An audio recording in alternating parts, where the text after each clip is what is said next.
Good morning, everyone. Good morning. My job is very simple. First of all, to remind you to turn your cell phones off or put them on silent mode out of respect to the speaker. And then second, I'm going to have Eliane Binder, the chairman and founder of Lit Score program, come up and introduce our speaker. Thank you, Stuart. And thanks to the Brotherhood for inviting us to present this very interesting Lit Score program. Lit Score, which in Hebrew means to remember, was started at Beth 4 years ago to document and record stories of the Holocaust as they impacted our congregants at Temple Beth. We've done this in very many ways, and this morning I'm very pleased to have as our featured speaker Alan Silberstein, who joins us from New Jersey. Alan has a unique family story based on his father's moral code: do the right thing and help his fellow Jews, no matter what the risk. So why are we telling this and other stories? We believe that time is running out, and we must hear what happened before those who lived it are no longer with us. If your family has a Holocaust story, or you know someone who does, please speak with me before you leave today. Alan, thank you for joining us so much this morning. I'm so glad to see you. Let's have a big Brotherhood Lit Score welcome for Alan Silberstein.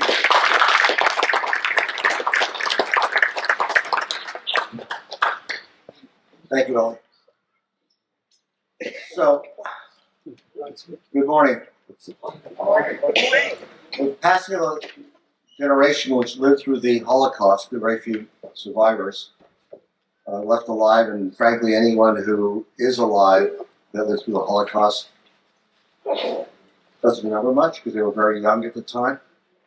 So it's really up to us, the next generations, to tell their story.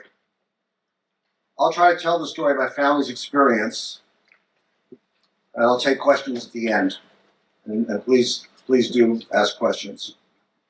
If I tell the story well, then you'll understand why in 2024, a city government in Poland honored my father, Alan Silberstein, by naming a traffic plaza after him.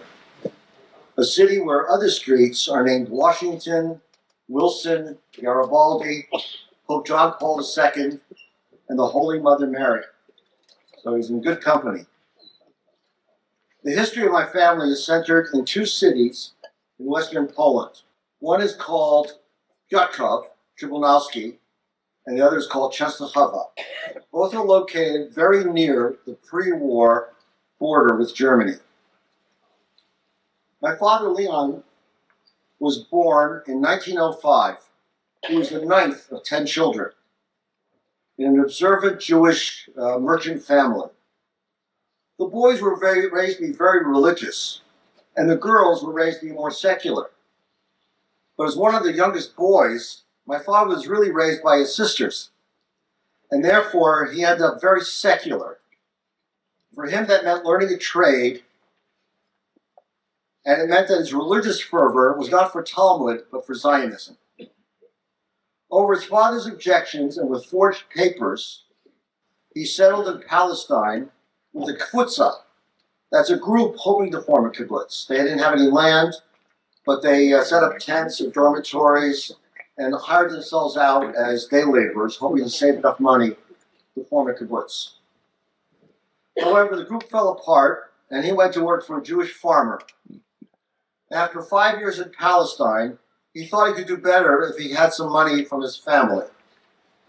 He wrote to his father and who said that he would only consider the request if he would come home first. So he obtained a visa from the British that said that he could return to Palestine if it was less than 12 months. They went home to Piotrków, and they got drafted into the Polish army. And you sometimes hear about, 20 years in the army. This was more normal times. He was drafted for 18 months. But 18 months was more than 12 months. And when he got to, when he was in the army, he got stationed in Częstochowa, which was a town that always had army bases. And it was a city most famous for the monastery called Jasna Góra, and its renowned Black Madonna icon. It was a modern industrial city with a population of 140,000. It was not a shtetl. As in most cities in Poland, 1/3 of the population of Częstochowa was Jewish. There was a Jewish hospital and several imposing synagogues.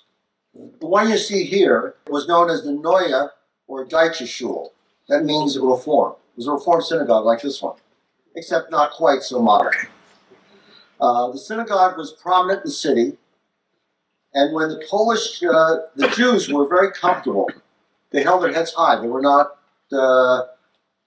cowering. When the Polish chief of state in the 1920s visited the city, he was greeted by a number of dignitaries, including Rabbi Ash, who you can see is holding his Torah, his symbol of power and authority.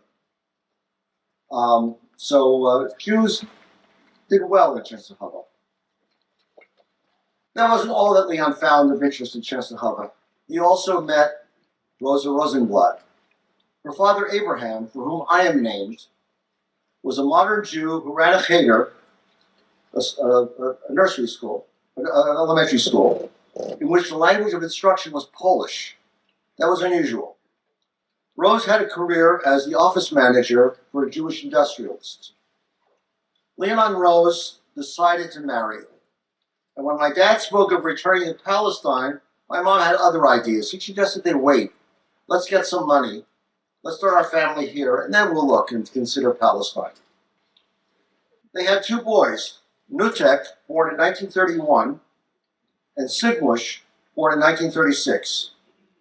They worked hard and they enjoyed a good life, taking vacations with Rose's extended family, and when they had time they could take from work. They worked very hard. Leon and Rose started a machine shop which specialized in manufacturing bicycle parts and accessories. Within 10 years, they had built a brand new factory building, employed over 100 people, and in 1939, Leon was busy expanding and buying more machinery, not paying attention to the possibility or implications of German invasion. Well, as you know, in 1939, World War II changed everything. On September 1st of 1939, the Germans invaded Poland and 2 days later entered the city of Częstochowa. The very next day, known as Bloody Monday, the German Wehrmacht shot over 1,000 civilians, including 150 Jews, just to make sure that everyone knew who was in charge. They falsely claimed that they had found some hidden guns. Terrorists. Poles and Jews alike were terrorized.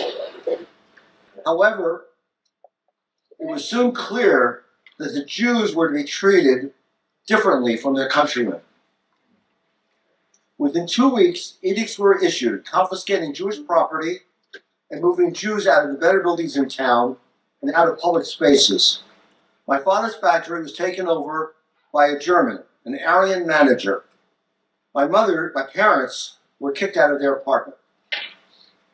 A month later, the Germans appointed a governing Jewish body called the Judenrat, or the Ältestenrat, made up of the wealthiest and most established Jews. Their main task was to enforce German policies and assign Jews to work details. My father noted that they took bribes and favored the rich and well-connected. This led to the first of many gut-wrenching decisions my father had to make. Decisions which every turn could mean life or death. My father decided that he didn't want to work with the Judenrat. He cut his own deal with the Germans. The occupying army was bringing officers and their families to live in Częstochowa. Evacuated apartments had to be renovated to accommodate them. A German officer from Breslau, Oberleutnant Karl Werner, was appointed acting mayor, responsible for keeping the civil administration running properly. Werner was not a member of the SS, but an army officer who had been a police official in Germany. My father approached Werner and convinced him that he could work for him, using his tools and skills to renovate these apartments and to do whatever other needed repairs were, keep the town running. When he needed other skilled workmen, carpenters, plumbers, locksmiths, and such, he didn't accept the candidates proposed by the Judenrat, but instead selected men that he trusted from the Zionist movement. 1940 was a difficult time for Jews. They were crowded, several families to each apartment. Factories were converted to make up armaments and support for the German war effort. Jewish household goods were confiscated, cleaned up, and sent to Germany for civilians' use. Jews were rounded up and often sent far away to work, bringing on new fears, the first of many such aktia, or actions, terrorizing events where people were taken away. In 1941, a formal ghetto was created and sealed off. Signs were posted threatening death to Jews who left the ghetto, and threatening death to Poles who entered the ghetto, or who provided Jews with food or shelter. Jews who made up a third of the population were squeezed into the space of only 1/8 of the city. Even more Jews, those expelled from Germany and from towns surrounding Częstochowa, were brought to live in the ghetto.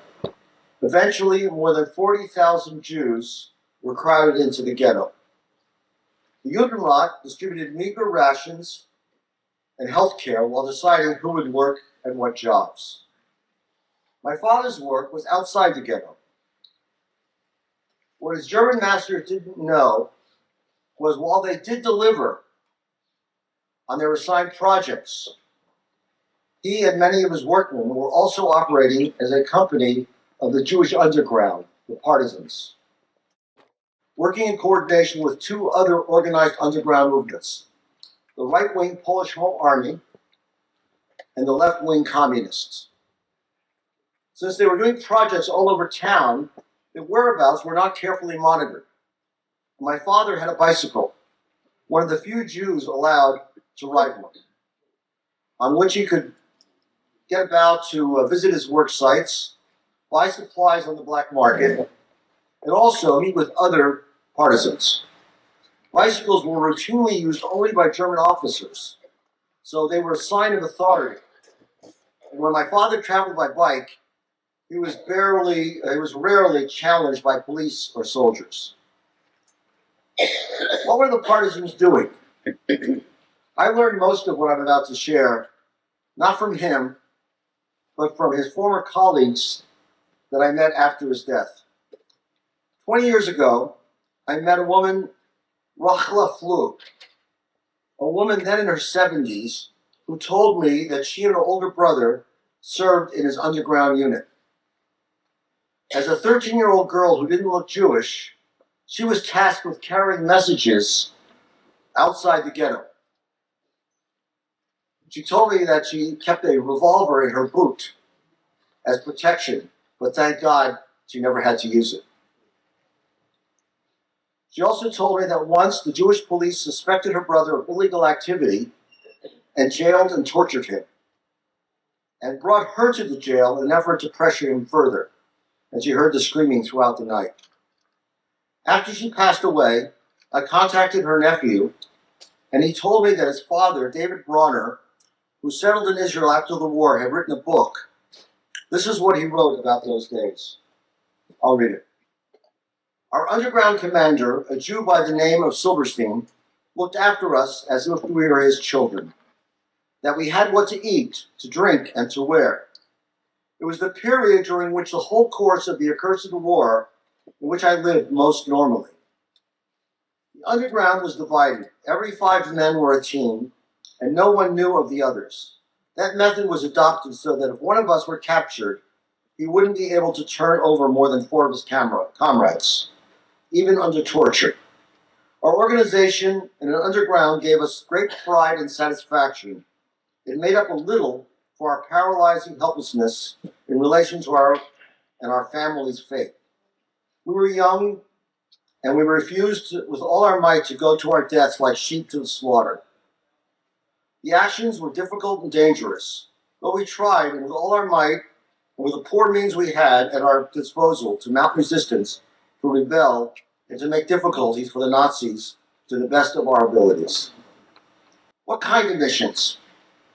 Rescuing Jews, smuggling weapons, sabotage. Let me give you a few examples. This building, now a museum, was City Hall during the war. The woman who operated the telephone switchboard often overheard news of dangers or opportunities for sabotage. If she thought it was important enough, she would break a wire, and then she would call for a repair. My father was the electrician, and she would, when he arrived to repair the damage, she would whisper what she learned. Now, this he told me. He said he never acknowledged what he heard because he didn't know if, since the last time she spoke with him, she had been turned in some way, forced to betray him. So he said nothing until he got back to his group, and there they would decide what action to take with the news that they got, the intelligence. This was the passenger rail station, not decided where Jews were shipped off for labor or death, but the terminal used by ordinary Poles and Germans to take the train in and out of town. My father learned that a Jew he knew from the ghetto was loitering for hours at the entrance without his required star, yellow star, or his cap.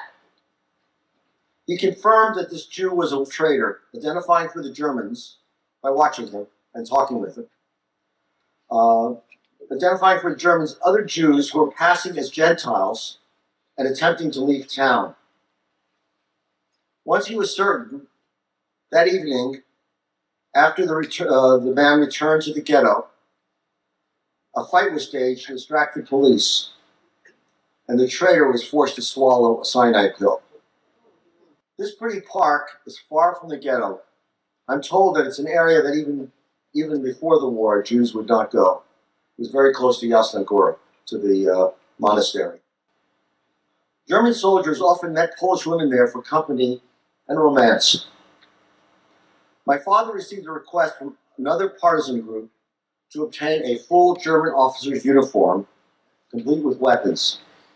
I doubt he even knew why it was needed. My mother's nephew, Jerzy Rosenblatt, volunteered for the mission.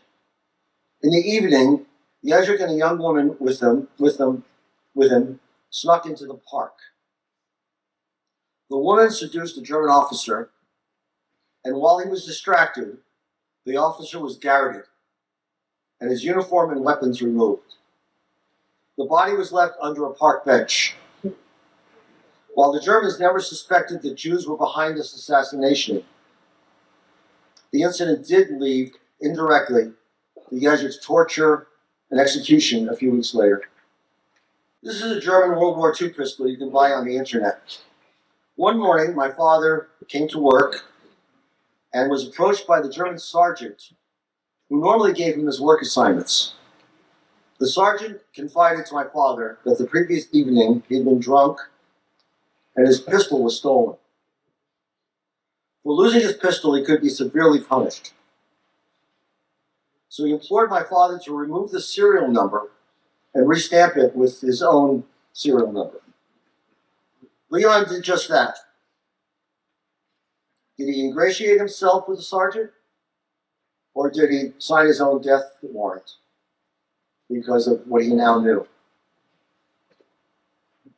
Often when there was a selection, one of my father's partisans was rounded up. He would pull them out of the roundup by saying that he had deadlines to make and that if he needed this craftsman, plumber, upholstery, artist, whatever, to complete an important project for Degenhardt, the SS commander of the city.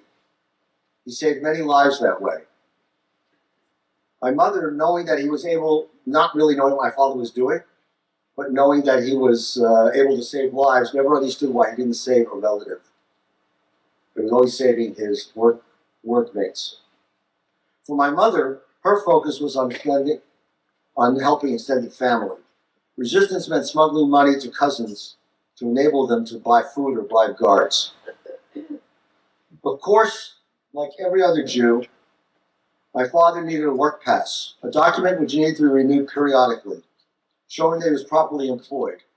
Authorization to work was actually authorization to stay alive. In the fall of 1942, it was clear that a new major aktia was coming.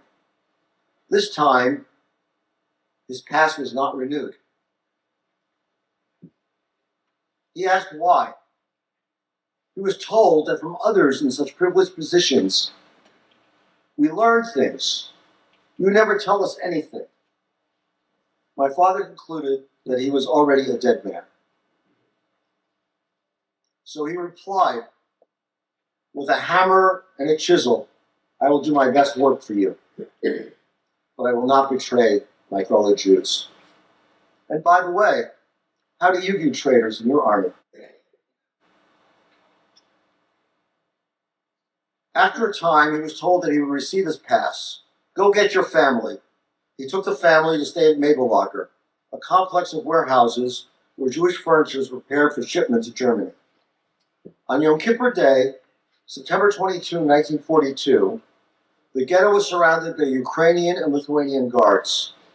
All the residents of several major streets were told to assemble. Stragglers, the sick, the old, were shot and buried locally. A few people needed for work were released. On the first day, about 7,000 Jews were marched to the railroad freight station, what Germans called Umschlagplatz. This German memorandum to the railroad authorities spells out in precise detail, minute by minute, what happened next. Over a 2-week period, 6 trains, each with about 60 cars, left for Treblinka, the death camp, about 200 miles away, with approximately 7,000 Jews on each train. And they returned each day, as the memo says, empty. In all, 40,000 Jews were killed this way. By the way, this is a photocopy of a rare document. On the back, at the end, it says, destroy this document. The Germans actually didn't want evidence preserved. And I learned from my friends in Częstochowa that it was a Polish train official who was also in the underground, in the Polish underground, who kept the document in violation of the German orders for it to be used just in this way as evidence. The survivors of Częstochowa were moved to a portion of the ghetto known as the small ghetto. Many were marched daily to work in ammunition plants run by a German company called Hassak. The remaining buildings were ransacked.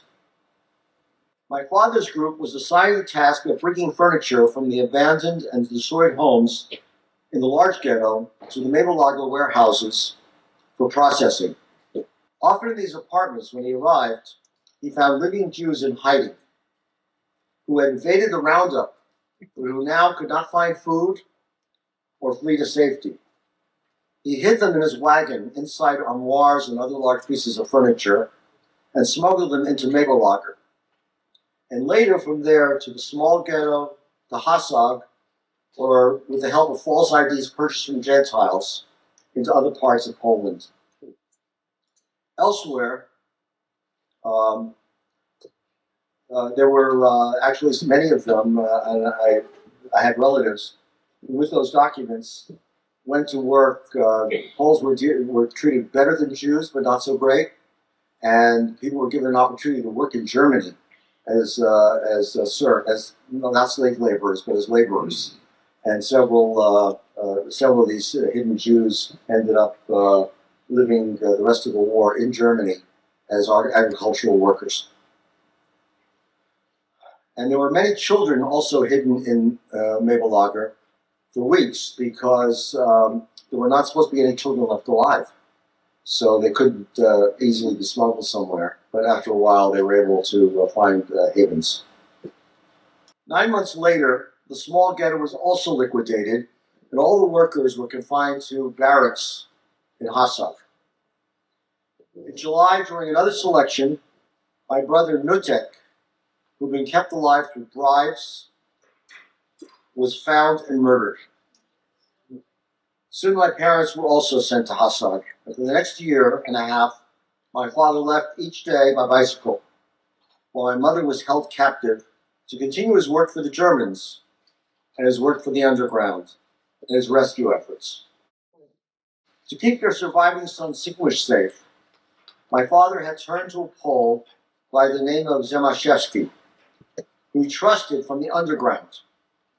He paid him to keep Sigmush with his family. In the beginning, he would visit the family every few weeks and check on how Sigmush was doing and make another payment.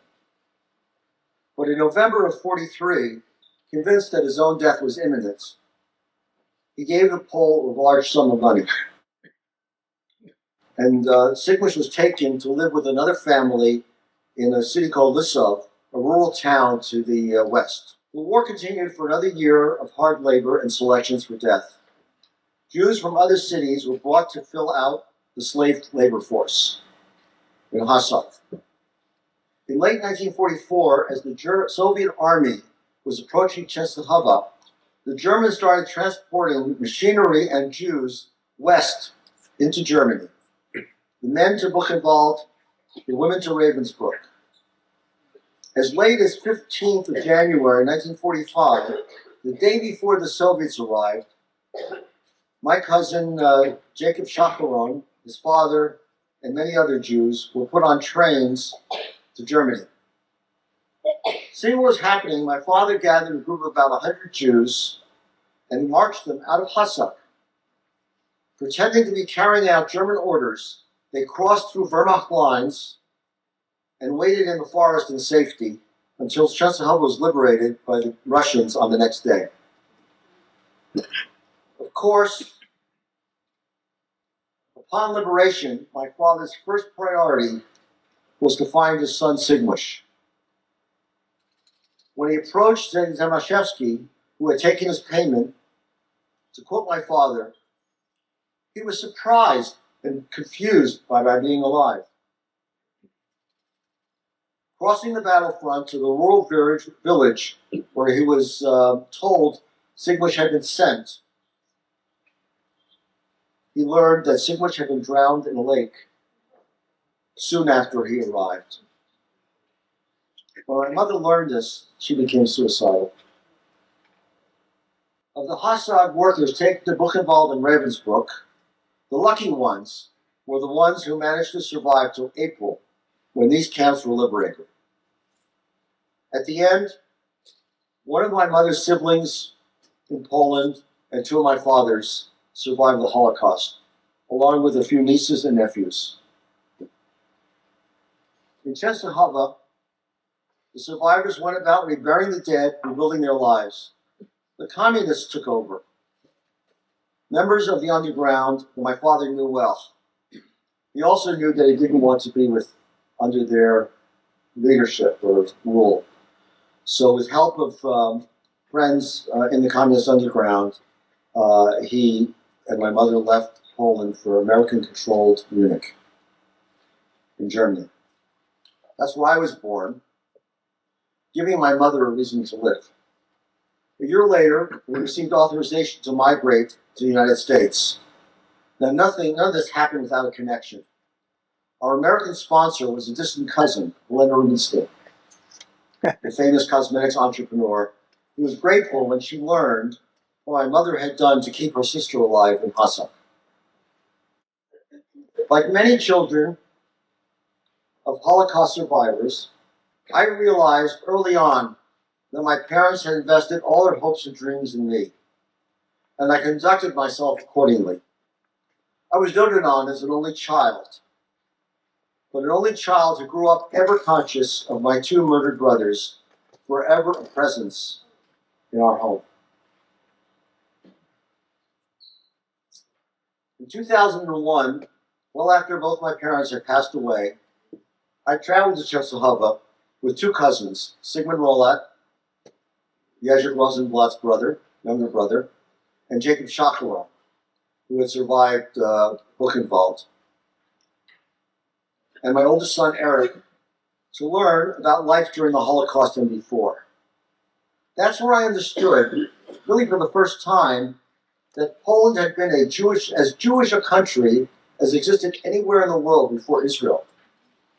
It had the largest Jewish population and the highest percentage of Jewish representation of any country in the world. And I understood, it dawned on me that the years before the Holocaust, my parents were thriving.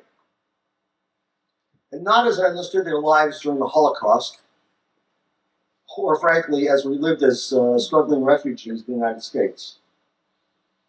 And I realized how quickly life can change, even now. This led to 20 years of projects together with my cousins, focused on resurrecting the history of Jews in Poland, building bridges between Christians and Jews in Poland and here, and many other things, including a museum we created in Częstochowa about Jewish history. In all this work in Częstochowa, we never focused on our family story that I shared with you today. We focused on the Jewish community and its role in Częstochowa and in Poland. However, a few years ago, when the current mayor and the deputy mayor of Częstochowa, cyclists themselves, heard the story of my father's partisan activities and his bicycle, they persuaded the city council to honor him by naming a traffic circle after him. 2 years ago, my whole family, kids, grandkids, together with cousins from the US and Israel, traveled to Poland for the formal ceremonies marking this honor. City officials made speeches and laid wreaths, and for me, the highlight was the high school chorus in Poland, in Częstochowa, performing the Partisan Lead. I don't know how many of you know this song. They sang it in Polish, English, and Yiddish. But this is the song that growing up, every time I went to a gathering of Holocaust survivors, an Easter service, everyone would stand and sing the Partisan Lead in Yiddish. And they honored us. Nie mów nigdy, że to twój ostatni krok, choć ołowiane nieba zaciemniają wzrok. Nasza utęskniona chwila jest tuż, tuż. Dudni krok nasz, my jesteśmy tutaj, tu. Nasza utęskniona chwila jest tuż, tuż. Dudni krok nasz, my jesteśmy tutaj, tu. Never say the final journey is at hand. Never say we will not meet the promised land. The longed for hour will come and never fear. Our tread drums for the tidings we are here. From left to du gehst dem dritten Weg. Himmel blaue, verstanden blaue Tag. Unser ausgebänkter Schor, es wird erbeugt und unser Trott mit seinen Tor. The last line of the Partisan Lead is Wir seien da. We are here. Indeed we were, and we are. Questions?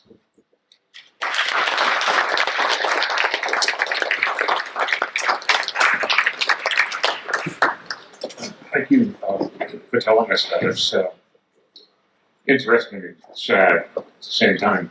I don't really have a question, more of a, I guess, a comment. I've read this book recently called The Popes of Jews, And I don't know if anybody else has. It's well worth reading. It's very well written. I find I have to put it down sometimes just because the story is upsetting. But it's really, really well done.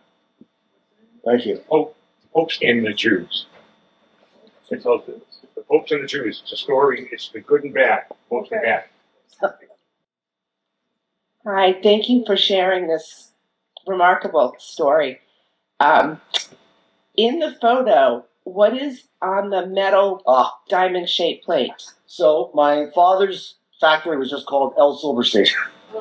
However, at that time, and it goes back and forth, the spelling was the Polish spelling, which was a Z, Silberstein, Z-Y-J, a whole bunch of consonants.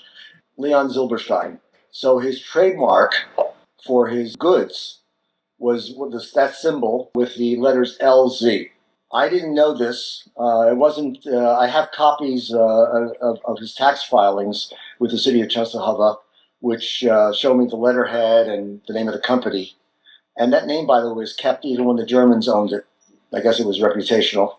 But a professor at Tel Aviv University, who I befriended, whose hobby is collecting Polish phone books, found this for me. And the ad in the phone book, in a commercial phone book, had the logo. And that's what was reproduced here. And this is done by an important artist, Jerzy, I'm embarrassed. There's an important artist in Częstochowa whose work is all over the world. It's very interesting sculptural work, and this was his idea to take an old-fashioned bicycle and add it to the signpost in the traffic circle.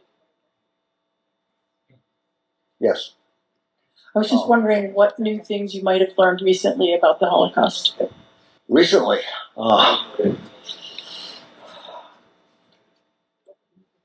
so one of the things I learned then, I alluded to here, is for some reason the Germans, it's a lot. One thinks it's obvious who's Jewish and who's not. The Germans needed traitors to know who was Jewish and who was Polish. The Germans assumed that they considered the Poles Untermenschen, but not as low as Jews, that they would help each other. And therefore, Poland was the only country in Europe where it was punishable by death to help a Jewish a Jew. Whether it's Denmark or Holland, France, there were punishments for rescuing Jews or betraying the Germans. But it was the most severe because they assumed somehow that Jews and Poles would otherwise ally themselves. They took a number of actions aimed at making sure there was this separation. Not only the warnings around the ghetto, but on Christmas Eve, I think 1939, most synagogues in Poland were destroyed. And they actually they made Poles light the bombs in an effort to create enmity, greater enmity than might have already been there from anti-Semitism or other reasons. But if you ask me what I've learned recently, a few books have come out describing the additional hunting of Jews by Poles out of fear, out of reward, looking for reward. But it was those Jews who escaped to the forests had much to fear afterwards because they were hunted down by Poles incented by the Germans. Jews did not feel welcome after those who returned from camps or from hiding did not feel welcome in Poland at all, and that's why most left unless they were very dedicated communists. Alan, thank you so much. It's been wonderful to hear the story. You grew up as an only child with the memory of your brothers. Tell us, if it's not too personal, how that impacted. I've heard from many first-generation survivors who've talked about how that impacted the family. Is that okay? Can you talk about that? Yeah, so I think, I've done some reading, so I'm not sure. I know none of it's unique. We didn't bring tourists home to our families. They had suffered enough. So if we had trouble in school with bullies or grades or whatever, it was not something we brought to our parents. They had suffered enough. They were struggling with the language, with the economy, with being, refugees. I was very careful not to bring trouble home, to solve it on my own. They talk about epigenesis, inheriting PTSD and stuff. It's hard to know what's psychological, what might be somehow biological. But there's no question that the Holocaust was always a presence in my life, even as my parents thought they were protecting me by not telling me. And I think they'll find that experience very common. They also found it very hard to relate to other Americans, other Jewish Americans who had not suffered through the Holocaust. My mother was very concerned that my marriage to an American Jew, the intermarriage wouldn't work. I had to. She really preferred. I found. She really thought, only another Holocaust survivor would be able to live with me. Alan, thank you so much. Fascinating story. You said that your dad and your mother emigrated to the U.S. Was there any consideration to go back to Israel? Because he had been there in the 20s. Yes. So 2 stories. As you can tell, my father became a successful capitalist in Poland. And there are 2 separate stories. Pick one. One was that when he heard from his colleagues in whether this was from Poland or from Munich, Germany, when he contacted his former colleagues who had stayed in Israel, in Palestine, they said, "We want you to come here. We'll get you the machinery. You could build the same plant that you had in Poland and help contribute to the growth of the state, and you'll be part of the socialist world." And he did not want another boss. He didn't want to live. I don't know. It was the thought of socialism or the thought of having somebody else tell him what to do. He really rankled at that. The other story, actually, it's much more interesting.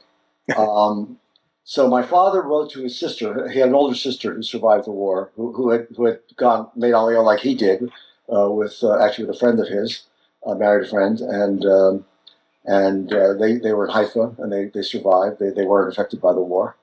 And when he wrote to his sister Anja and said, "I'm alive," he didn't think to say, "Rose and I are alive." And of course, the letters they were receiving in Israel and in Palestine, in most places, were, "I am the only survivor of my family." And she wrote back, "Leon, we're so glad to hear that you're alive. You know that your girlfriend from the 20s never married, and she still waits for you." And my mother said, "We're going to America."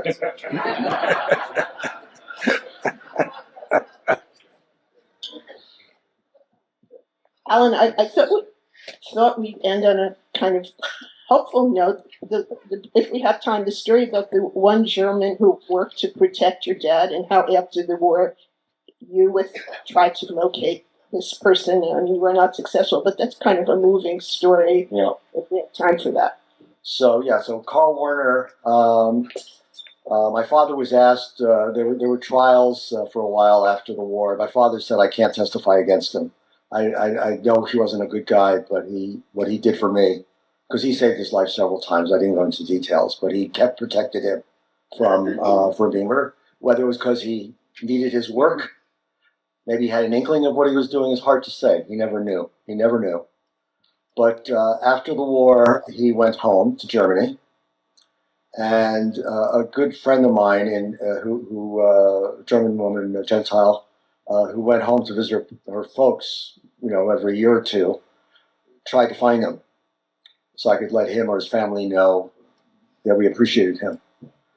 And she said she came back. She had found his military record, and he was living in Eastern Germany, and she could go no further. She couldn't visit. She couldn't ask authorities for anything. After the wall came down, she went on her own. I didn't even. She remembered, and she went and found his hometown, and found out where he's buried. And when she tried to inquire about his family, someone to communicate with, they said he left nobody. Now she doesn't know whether they were trying to protect him from this American who knew what her real motive was, or whether it was true that he had no descendants. So that's where the trail ended. But my father always, as you can tell from my story, never painted all people of one ethnicity with a single brush. There were Jews who deserved to be killed, or to stop them from hurting other Jews. There were Poles that betrayed. There were Poles that protected. There were Germans who protected. Thank you again, but I have a question. When you and your family came to the United States, what, if any, kind of assistance were you given? Coming over as refugees, and from whom was that provided? So I'm happy to say, while they were in Germany, they were lucky enough because money was never an issue. They had earned money, and all self-made, but they earned it, hidden it, and used it. And therefore, they didn't go to a DP camp in Munich. They lived in an apartment they rented for a subleased, and they were checked in with the JDC, the Joint.